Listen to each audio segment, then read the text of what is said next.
Joining us in studio is candidate for Oklahoma Superintendent of Education, Linda Murphy. Linda, good morning. Thanks for coming in. Good morning. Tell us why you're running. Well, I'm running because I believe we need leadership in the office of State Superintendent.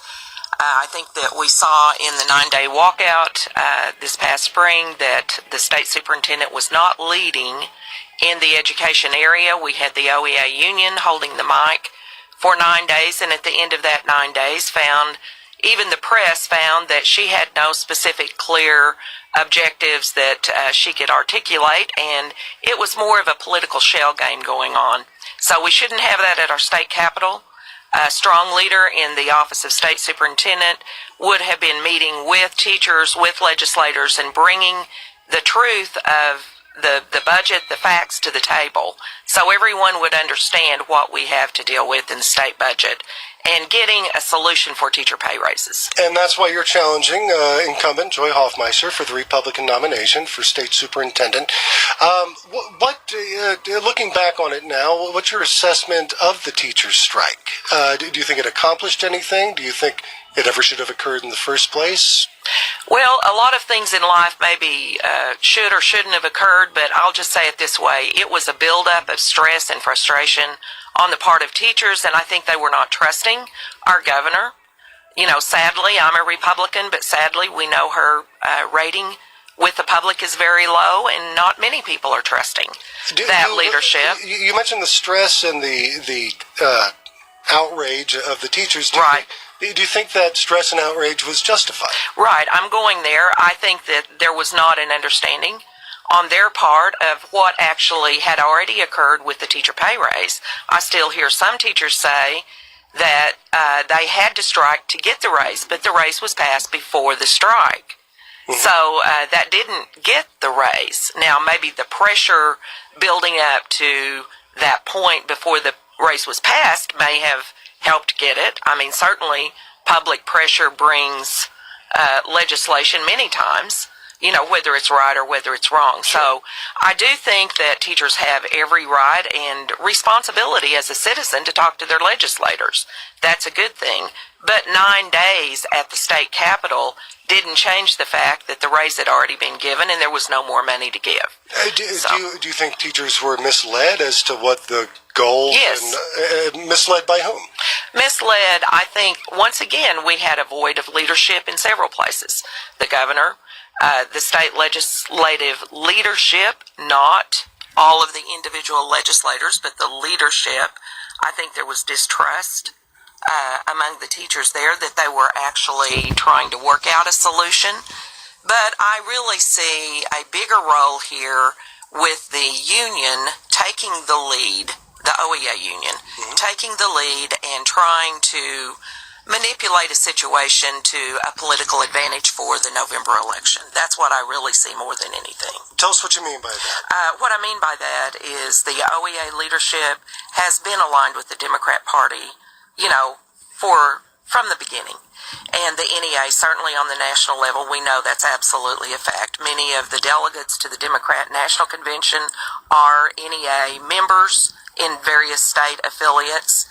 And the OEA has not really been representing the best interest of teachers, but the best interest of growing their numbers and their money and their membership. To what end?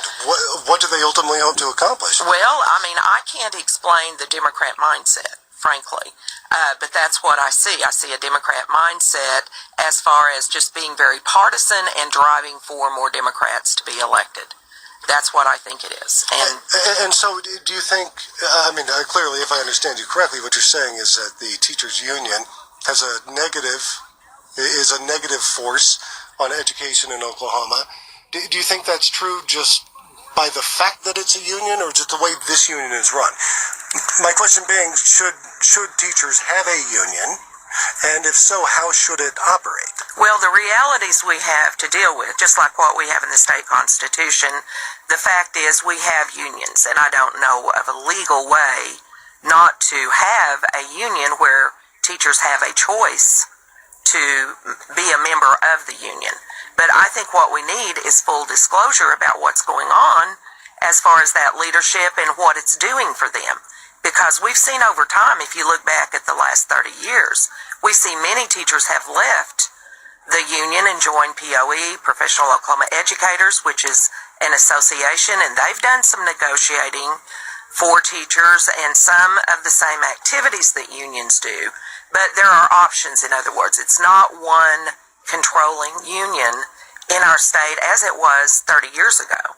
You know, we've moved away from that. And I think that people, if they choose to join that and that's who they are and that's what they want, but they need to know what the NEA does on the national level and look at the resolutions that have been passed. And what does the NEA do?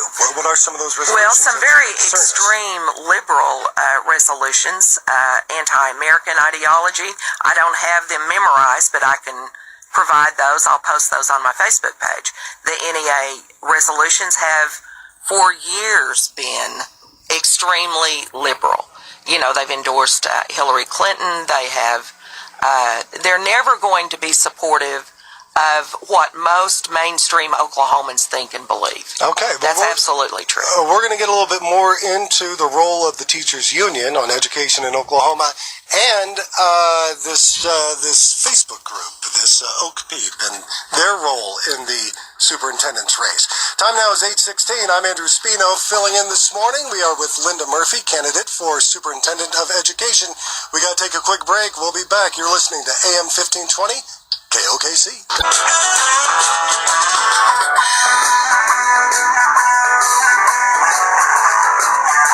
think I broke my microphone. Steely Dan, right? Steely D. I know my classic. Steely D.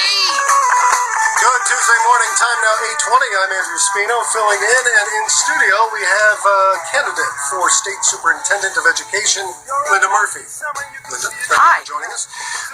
When last we left you, you were talking about the impact of the teachers' union on education in Oklahoma. Good influence or bad influence? Well, I haven't seen that they're really representing teachers in a way that they need to be represented. Teachers are tired of being given top-down control from the state and federal government on issues that the OEA never gets involved in the things that are directly affecting teachers in the classroom. For the OEA, it's always about money, and it's always about more money for more membership dues for them. And I know we need teacher pay raises, but that's not the only issue that teachers have needs in.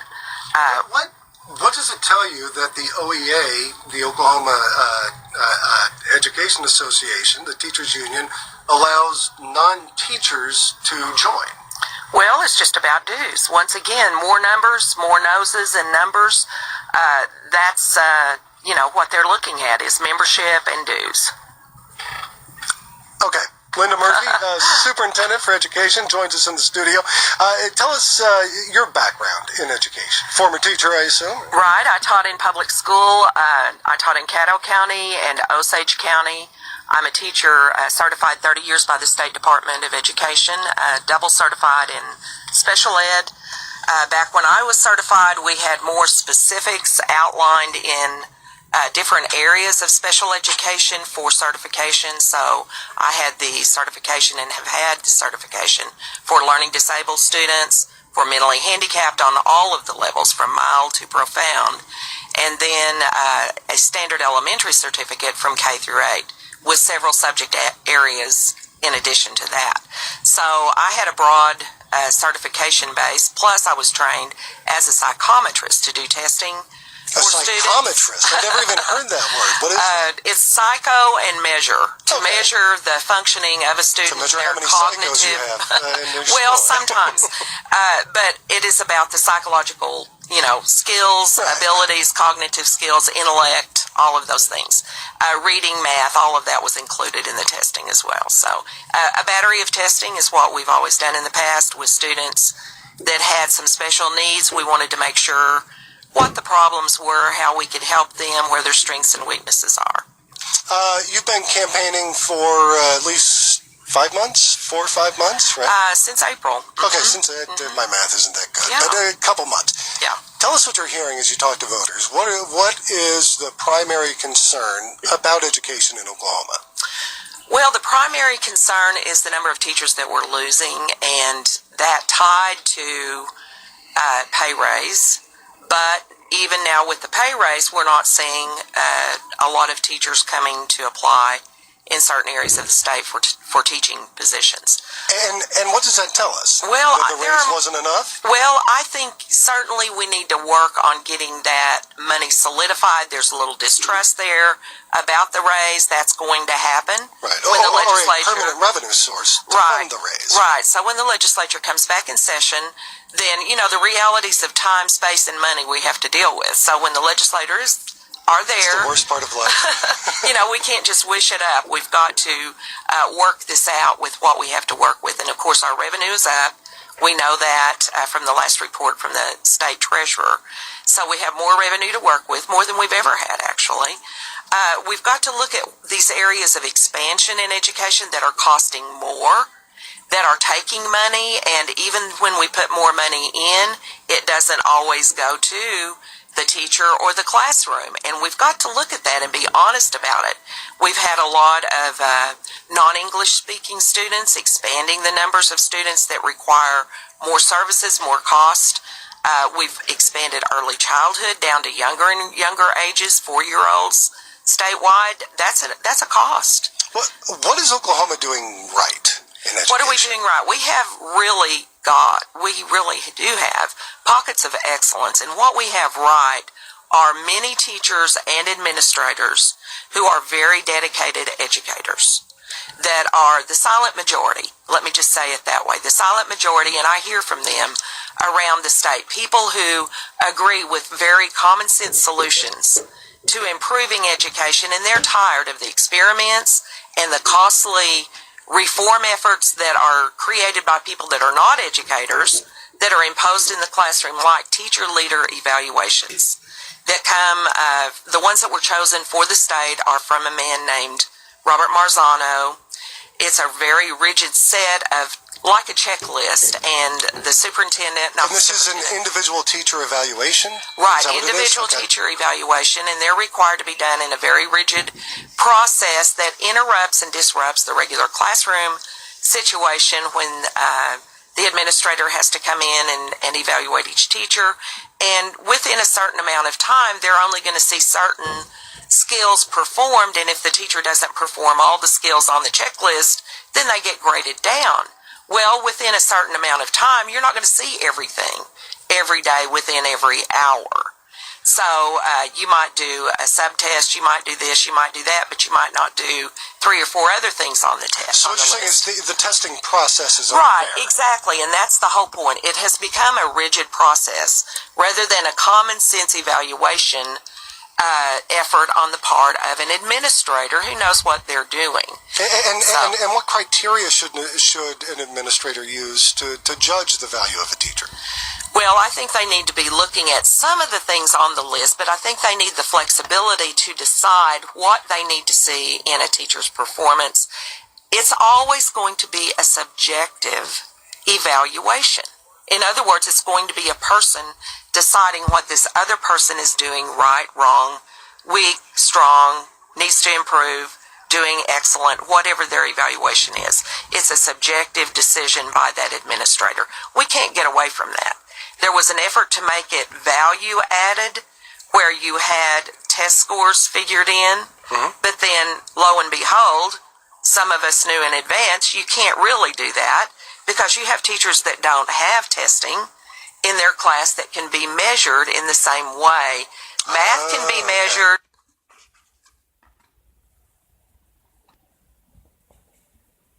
Music performance is still going to be subjective. Gotcha. You've got music teachers, you've got PE, you've got special education where students are going to be on all kinds of levels, and you've got to go back to that system of the individualized education plan to do it, and to do it right. Now, those have always been measurable. A good IEP, or individualized education plan for special ed, is measurable. Every objective or goal, what we call standards, everything that you're shooting for or trying to achieve with that student should be measurable if it's in the plan. Okay. So anyway, there's a way to do it with processes we've had for a long time.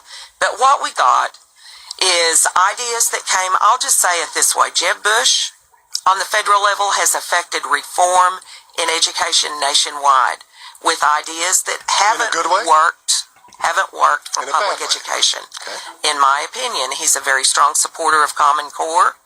Common Core is a rigid set of standards that limited the top in math performance and required the bottom students, lower level education grades to be pushed up. And 4 years ago, you fought very hard to keep Common Core standards from being implemented here, correct? Right, because they were not an improvement for education. And they cost a lot of money to get the entire system locked in.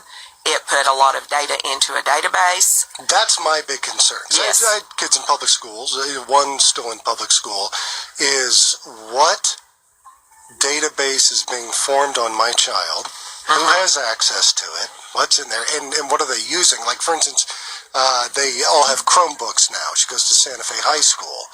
My understanding is every keystroke is logged permanently into a database, and who has access to that? Is that, am I paranoid? Am I being ridiculous? Well, no. Or is that a legitimate parental concern? It is a concern, and it's a very real possibility. Now, what is actually happening in a specific classroom, it depends on what the administration, the school board have put in place. So they may or may not be collecting a lot of data. The likelihood is they are.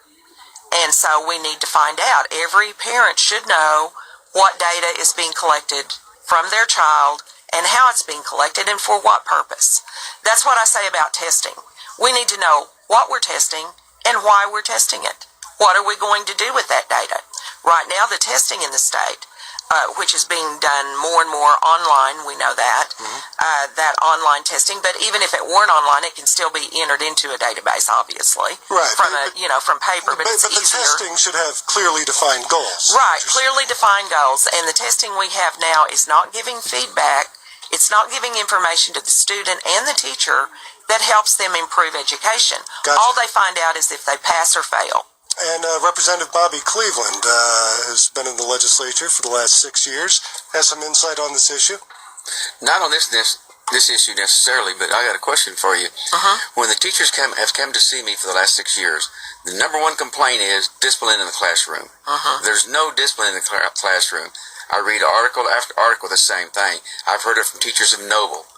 They send the kid to the principal's office, he comes right back and does the same thing. All right, so What the are we going question to do is, about the discipline in the classroom? what do you do about the discipline in the classroom? Excellent question. Linda Murphy's going to answer that when we come back. We're hitting the bottom of the hour.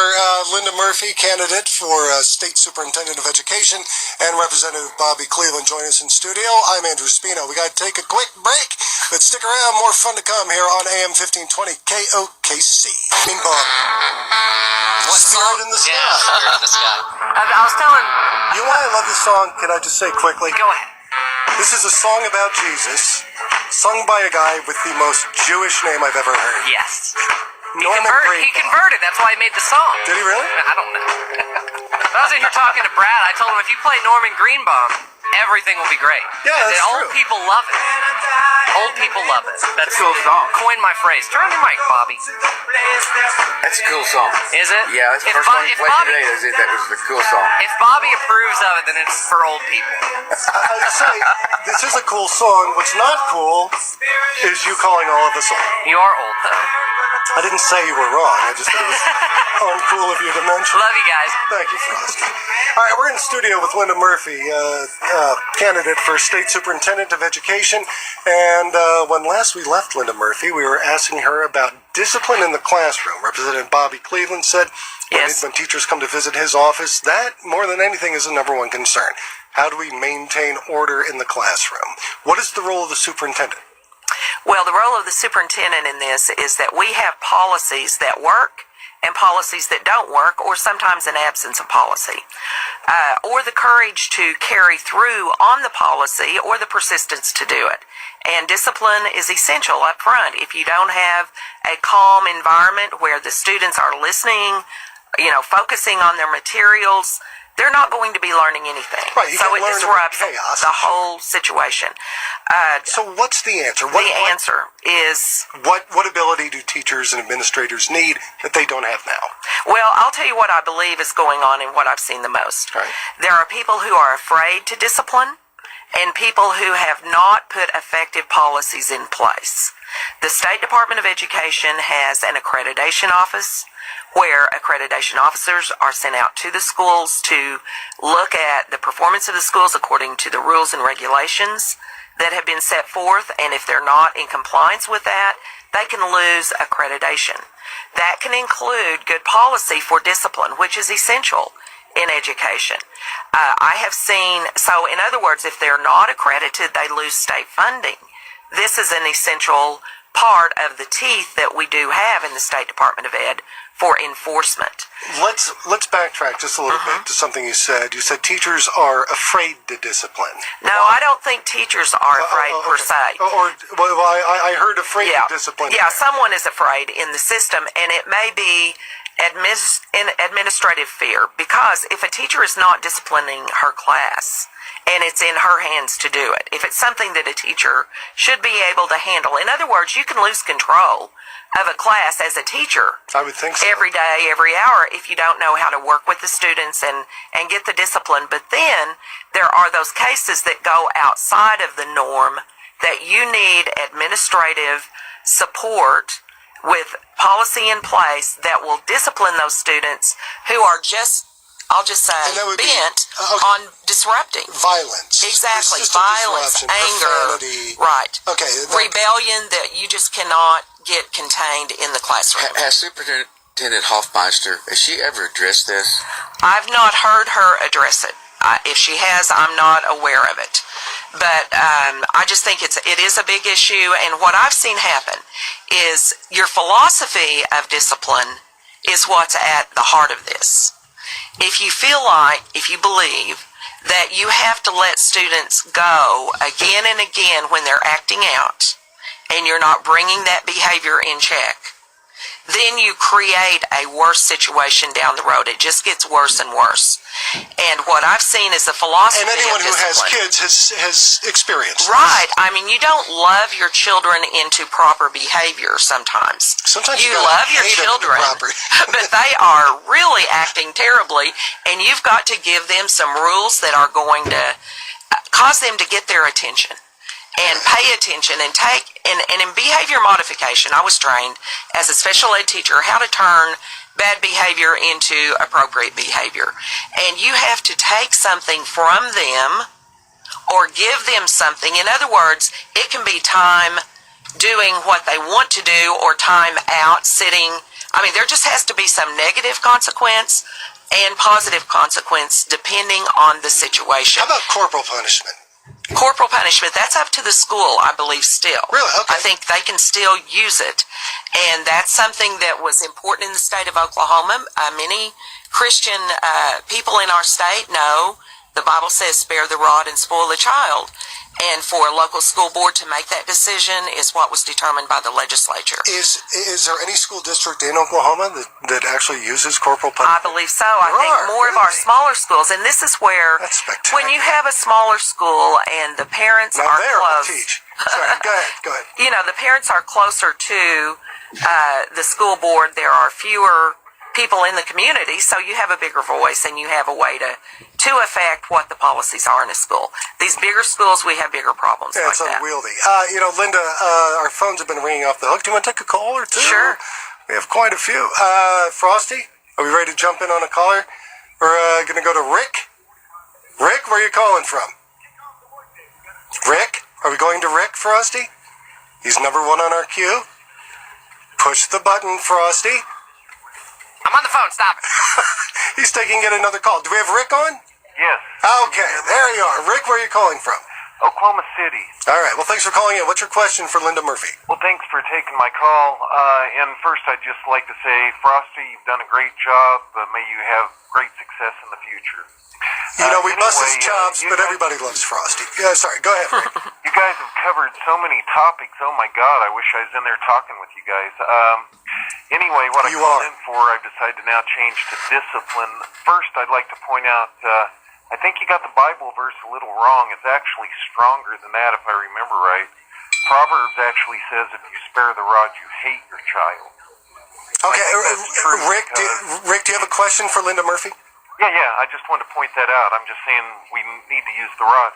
And that is there any way that you could encourage all schools to actually do corporal punishment? Because when I Rick, you want to beat them kids? Well, when I grew up in the 60s, we had a healthy fear of our teachers. They're not our buddies, just like parents aren't our buddies. And we need more discipline because the kid that's acting up in that class and comes back and does it again and again, he needs to be got out of there because he is stealing the education of the other 15 to 30 kids that are in that classroom. All right. But I don't want no teachers beating my kids. All right, that's an interesting thought, Rick.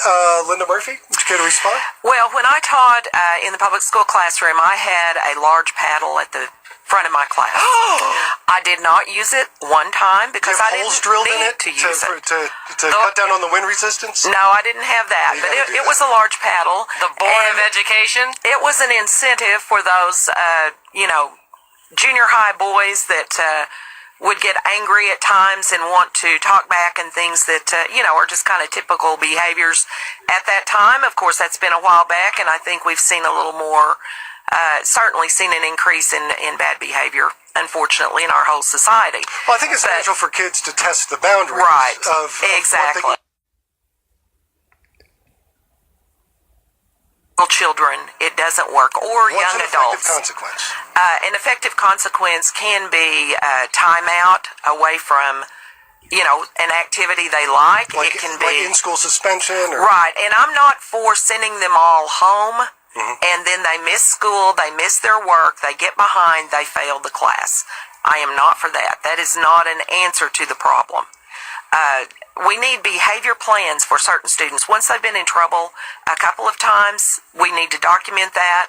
And if this is a pattern of behavior, then we need a behavior plan. And they may with need some... progressive discipline. Right, progressive discipline. And it's going to be unique to each student. Interesting. Why Okay. can't we just hit them?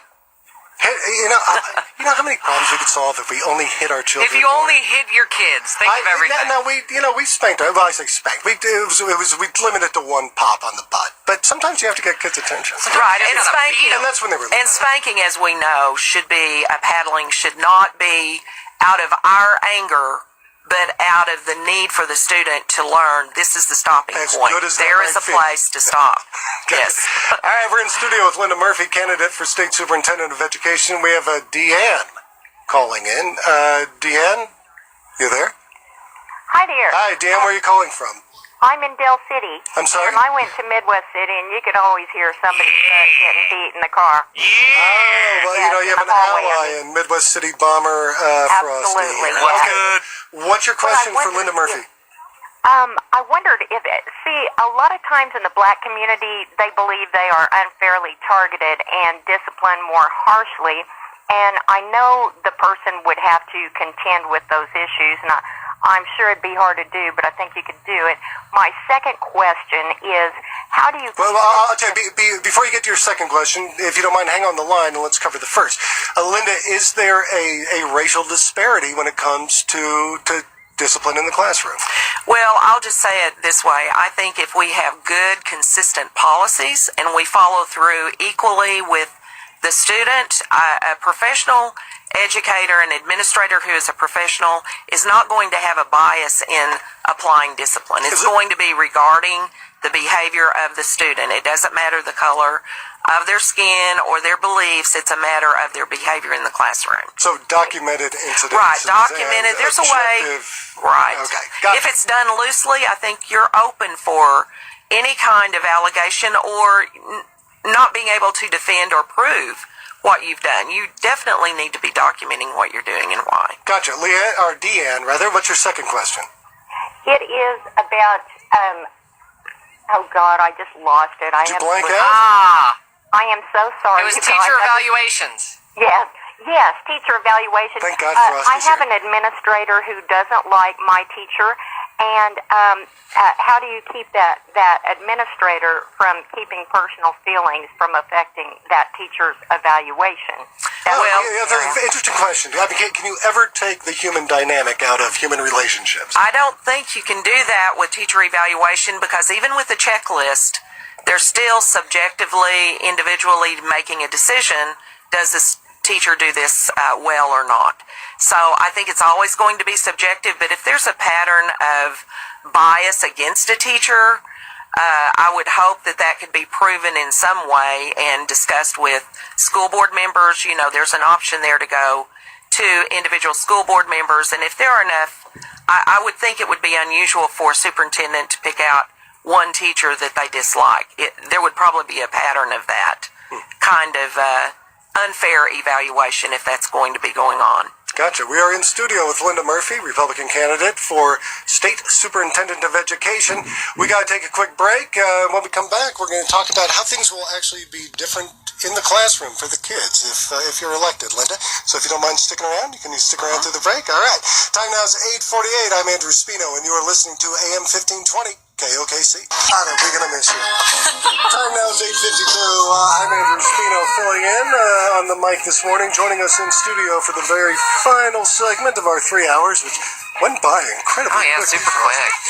Linda Murphy is candidate for State Superintendent of Education. A lot of talk about school district consolidation. Oklahoma. Oh, Bobby. Cleveland Bobby, couldn't even turn his I ringer tell off you on his every phone. day, turn off your phone. I'm so sorry. You're an elected official. Linda, school consolidation. Yes. Oklahoma has, I think, pretty any objective measure, an excessive number of districts. About 500, correct? Right, over 500, Okay. yes.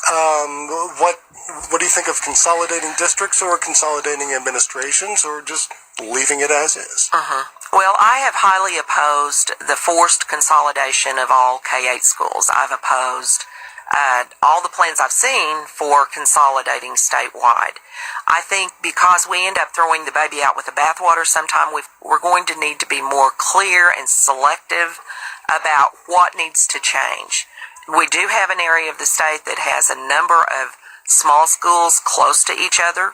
We need to look at all of the income and all the expenses and see what it costs to run those schools and what needs to be done specifically. And then we need to go in there with some guidelines that will allow us to bring together better services for students. Does the data show that consolidation would be a major game changer when it comes to saving money in education? There is data that shows it doesn't, and I think that depends on which school is consolidated.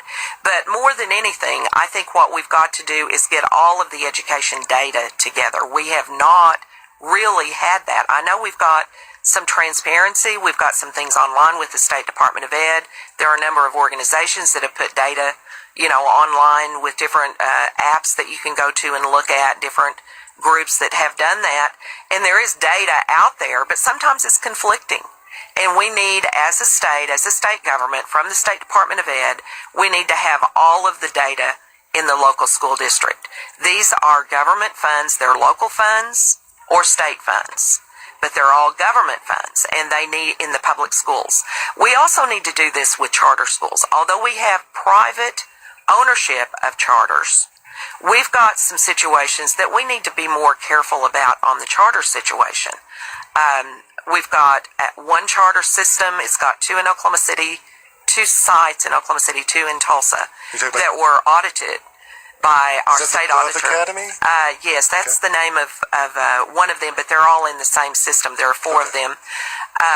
They found, the state auditor found that $3.2 million was put into the foundation that the school has, rather than a foundation giving money to the school, to the charter school. State money was put into their own foundation. It wasn't used in the school. Well, that's not okay. Now, that's a big problem. So I really get tired of the people who think, well, charters are the answer, vouchers are the answer.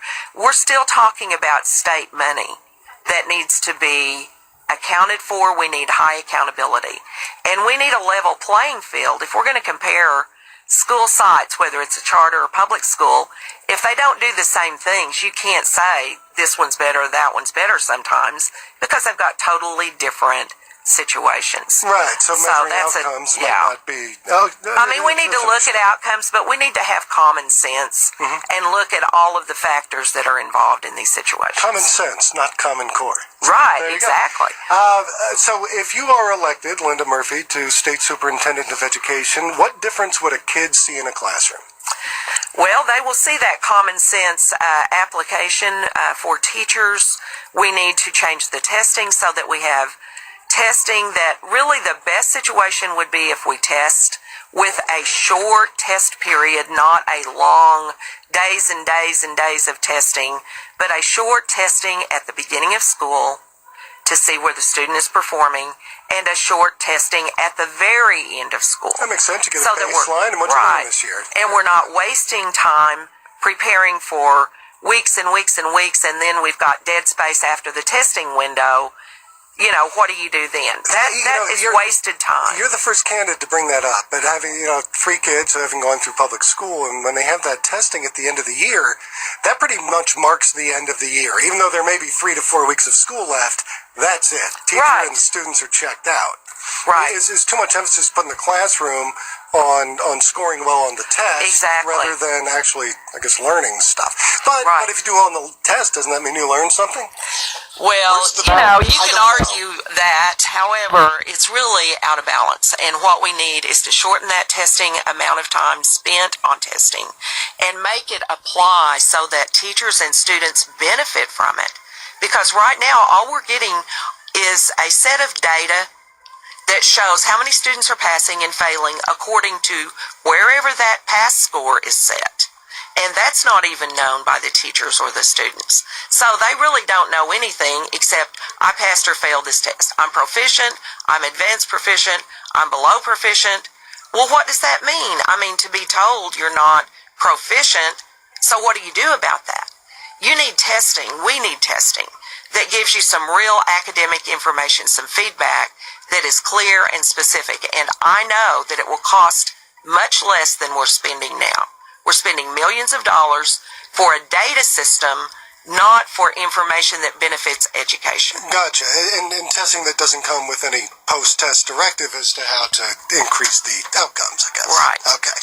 Education's not my field of expertise, so I'm learning as you're talking, and you're very wise on this stuff. Thank you for sharing. Linda Murphy, GOP candidate for State Superintendent. If people want to learn more about you and your campaign, where do they go? Come to VoteLindaMurphy.com. All right. Linda Murphy, thank you so much for coming in this morning. Representative Thank Bobby you.